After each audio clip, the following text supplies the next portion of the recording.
आता सध्या तरी मला एक 10 दिवसाचा 85 ते 90 हजार रुपये पगार होतो. 10 दिवसाचा 10 दिवसाचा. मैं एक और रिक्वेस्ट करूंगा, थोड़ा जिसको पॉसिबल हो सके वो करो. जिसको ये लगे कि अपने इधर बाजू में खुला जगह है, उसको 1-2 दिन उसको बाहर ज़रूर निकालो, क्योंकि यहाँ मैं देखता हूँ काफ़ी सालों से भैंस एक ही जगह बंधी हुई है. और मैं बताऊँ, भैंसें चलना भी भूल गई हैं यहाँ पे. तो कभी जिसके पास जगह है, जिसके पास जगह नहीं है वो तो क्या कर सकता है, लेकिन जिसके पास जगह है वो खाली उसको घुमा के ज़रूर लगा. लोग अपने घरों से कुत्ते भी घुमाने लेके जाते हैं, लेकिन ये तो भैंस है, 10 दिन में एक बार तो इनको ज़रूर घुमाना चाहिए.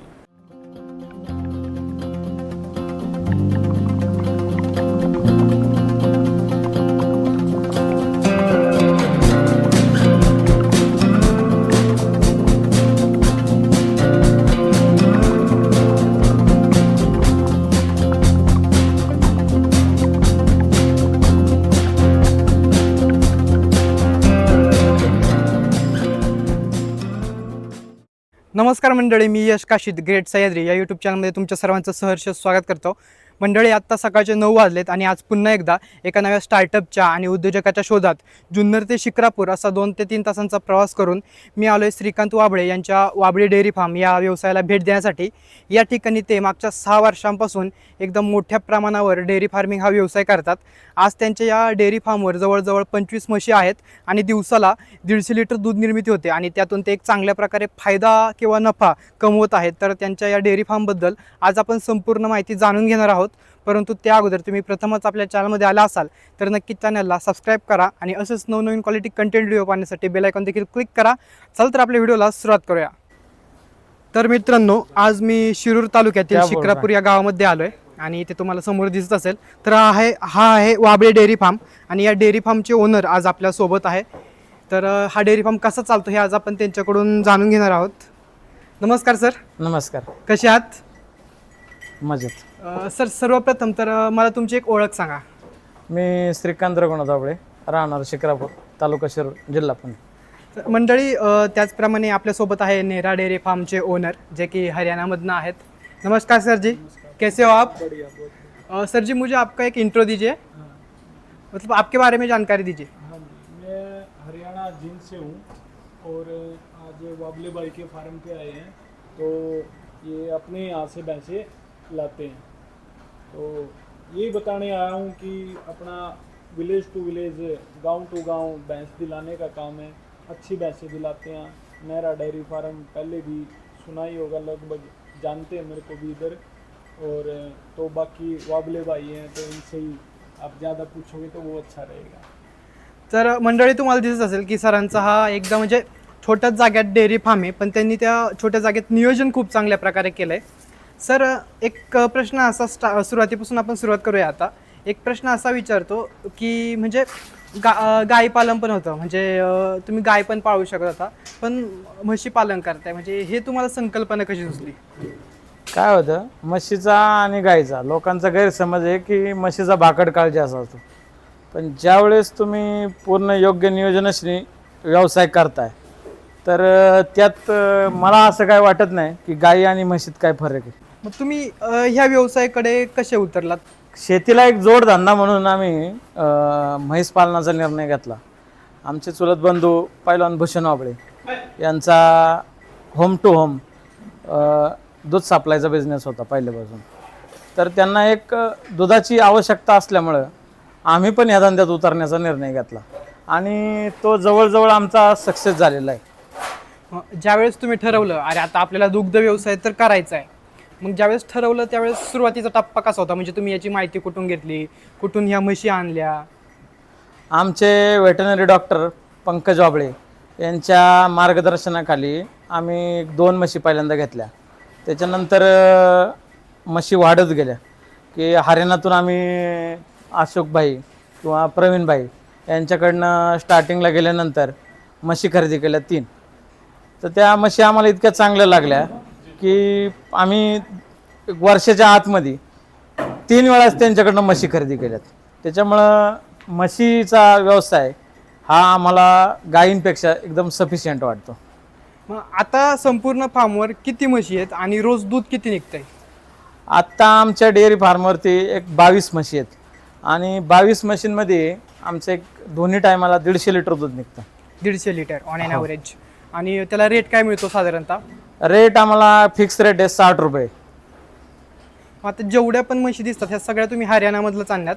जेवढ्या म्हशी दिसतात सर्व आम्ही प्रवीण भाईकडूनच म्हशी घेतलेल्या आहेत. मग एक प्रोसेस कशी राहते की आपण हरियाणावरून ज्या म्हशी आणतो त्यांची प्रोसेस कशी राहते, कशा प्रकारे आणतात त्या? ज्यावेळेस आम्ही प्रवीण भाईंच्या घरी गेलो हरियाणात, जिनमध्ये दिल्लोवाला म्हणून यांचं गाव आहे, त्या ठिकाणी गेल्यानंतर यांचे बंधू अशोक नेहरा हे डायरेक्ट आम्हाला शेतकऱ्यांकडे घेऊन जातात. शेतकऱ्यांकडे जर म्हैस पटली तरच ते आम्हाला खरेदी करायला सांगतात. असं नाही की बळजबरी नाही की बुवा म्हैस घ्याच, येऊ करा तेव करा. म्हैस जर आपल्याला पटली आणि आपल्याला जरी पटली आणि यांच्या बंधूंना नाही पटली म्हैस अशोकबाईंना, तर ते सांगतात की बुवा म्हैस घेऊ नका किंवा म्हैस घ्या. ते आपल्याला फोर्स करतात की बुवा म्हैस घ्या, चांगली म्हैस आहे. नाही पटली तरी त्यांचं काय म्हणणं नाही की म्हैस घ्याच म्हणून. दुग्ध व्यवसायात सगळ्यात महत्त्वाचं असतं दुधाची सायकल मेंटेन करणं. कसं आहे, आता तुम्ही जसं बोलले की आमच्या डेअरी फार्मवर सतत 150 लिटर दूध हे चालूच असतं, तर त्याची सायकल कशी मेंटेन करताय तुम्ही? काय होतं, आम्ही हरियाणातून अशोकबाईंकडून एक टोनगा विकत घेतला होता 85,000 रुपयाला. तर त्या टोनग्याचा आम्हाला फायदा इतका झाला की आमच्या म्हशी वेळेवर माझाव येतात, वेळेवर गाभण राहतात आणि ही म्हैस खाली झाल्यानंतर ते 2 महिन्याच्या आतमध्ये गाभण राहिलीच पाहिजे या हिशोबाने ते आमचा भैया काम करतो आणि आम्ही त्याच्यावरती लक्ष देतो. मग ब्रीडिंगवर सुद्धा काम करताय? हो, आम्ही ब्रीडिंगवर काम करतो, हे 100% सत्य आहे. आम्ही आत्ताच एक बच्चा विकला, टोनगा होता, एक 11 महिन्याचा बच्चा होता. तो आम्ही 45,000 रुपयाला तळेगाव ढमढरे या ठिकाणी बापू ढमढरे यांना विकलेला आहे. सर, आपण बघतो की हरियाणातून ज्यावेळेस आपण म्हशी आणतो तर फ्रॉड खूप होतात नाही का? का तिकडे जाऊन आपल्याला जे दलाल असतात ते फसवतात, व्यवस्थित म्हशी देत नाही, मग कुठेतरी इकडे आल्यानंतर आपल्याला पस्तावा होतो. तर असं काही झालंय का? नाही, आम्ही आत्तापर्यंत 3 ते 4 वेळा म्हशी आणल्यात, पण अजूनपर्यंत आम्हाला फसवणूक किंवा कुठं हे झालंय असं कधी जाणवलं नाही. म्हशी एकदम परफेक्ट म्हशी देण्यासाठी अशोक नेहरा किंवा प्रवीण नेहरा हे नाव सफिशियंट आहे आमच्यासाठी तरी. आता ॲव्हरेज आउट आपली एक म्हैस किती दूध देते आहे? आता ॲव्हरेज आमची एक म्हैस कमीत कमी 7 लिटर ॲव्हरेज, बरं का, 7 लिटर प्लस आमच्या सगळ्या म्हशी चालतात. म्हणजे एका टायमाला 7 लिटर? एका टायमाला 7 लिटर, दोन्ही टायमाला 14 लिटर म्हशी चालतात, ओके. ज्या हरियाणातून आणल्यात त्या. आणि एक दिनक्रम सांगा, म्हणजे पूर्ण फार्मचा जो दिनक्रम असतो तो कशा प्रकारे चालतो सकाळचा? आमचा भैया पहाटे 2:30 वाजता उठतो. 2:30 वाजता उठल्यानंतर त्याचं शेण वाढतो. शेण वाढल्यानंतर कुट्टी टाकतो. कुट्टी टाकल्यानंतर आंबवण खायला घालतो. आंबवण खायला घातल्यानंतर त्याचा दूध काढण्याचं दूध चालू होतं. दूध काढल्यानंतर मग आम्ही ते दूध विक्री करतो आमच्या चुलत बंधू भूषण ओबळे यांच्या डेअरीवरती. आम्ही दूध घालायला गेल्यानंतर आमचा भैया भोला हा मशीनची निगा योग्य प्रकारे राखतो. त्याच्यामुळं आमचा भैया हा आमच्यासाठी तर आज देव माणूसच आहे. म्हणजे किती लेबर आहेत आता डेअरी फार्मचा? आता सध्या आमच्याकडे 2 लेबर आहे, एक भोला आणि एक गोलू म्हणून आहे, असे 2च लेबर आहेत आमच्याकडे.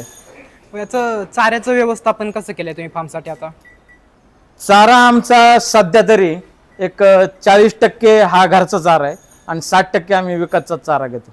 जसं की तुम्ही बोलले, आता तुम्ही विकतचा चारा घेऊन डेअरी फार्म करताय, म्हणजे 60% विकत चारा घेताय. पण खूप लोक बोलतात की विकतचा चारा घेतल्यामुळे डेअरी फार्म परवडत नाही, त्यावर तुमचं काय म्हणणं?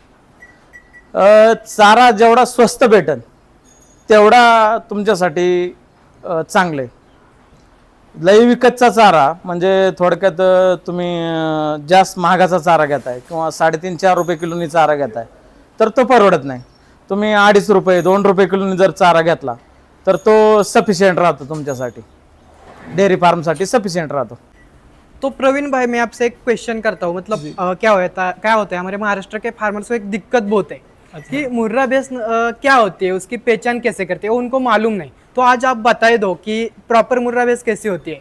देखिए, मैं प्रॉपर आपको बता दूँ तो एक तो हम देखते हैं शींग उसका अच्छा होना चाहिए, क्वालिटी अच्छी होनी चाहिए, पूंछ भी उसकी अच्छी होनी चाहिए, पीठ सब कुछ ये ठीक है.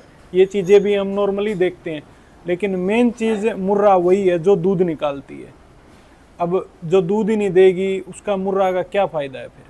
तो मेन चीज़ ये जो दूध निकालती है उसका, तो मैं आपको एक बार दिखा भी देता हूँ। ये देखिए, ये बाखड़ हो गई है भैंसे अब फिलहाल, और इनके नीचे अभी भी बहुत बढ़िया दूध तैयार है। और जब ये नेक्स्ट टाइम इनका डिलीवरी टाइम आता है, ये बहुत बड़ी बड़ी तैयार हो जाती हैं भैंसें। तो मुर्रा मेरे हिसाब से यही है। मुर्रा ये भी है, इसका सींग भले ही टूटा वो मुर्रा ये भी है, क्योंकि दूध निकालती है ये 16-16 लीटर टाइम पे। एवरेज आउट एक मुर्रा भैंस का दूध कितना लीटर निकल सकता है ज़्यादा से ज़्यादा? देखो, निकलने को तो 20-20, 22-22 लीटर मैंने भी देखा हुआ है, लेकिन और जो लोग बोलते हैं 26 लीटर 28, वो मेरे को नहीं जमता, क्योंकि मैंने जितना देखा 20-22 लीटर देखा है। बड़ी बड़ी भैंसें देती हैं इतना दूध। जैसे कि हमारी बातचीत हुई थी, आप बोले कि भैंसों को मंथ में 1-2-3 बार ऐसा खुला छोड़ना चाहिए। मैं एक और रिक्वेस्ट करूंगा, थोड़ा जिसको पॉसिबल हो सके वो करो। जिसको ये लगे कि अपने इधर बाजू में खुला जगह है, उसको 1-2 दिन उसको बाहर ज़रूर निकालो, क्योंकि यहाँ मैं देखता हूँ काफ़ी सालों से भैंस एक ही जगह बंधी हुई है, और मैं बताऊँ भैंसें चलना भी भूल गई हैं यहाँ पे। तो कभी जिसके पास जगह है, जिसके पास जगह नहीं है वो तो क्या कर सकता है, लेकिन जिसके पास जगह है वो खाली उसको घुमा के ज़रूर लगा। लोग अपने घरों से कुत्ते भी घुमाने लेके जाते हैं, लेकिन ये तो भैंस है, 10 दिन में एक बार तो इनको ज़रूर घुमाना चाहिए। तो आपकी तरफ से आप सजेशन क्या दोगे कि महाराष्ट्र में डेयरी फार्मिंग के लिए क्या करना चाहिए?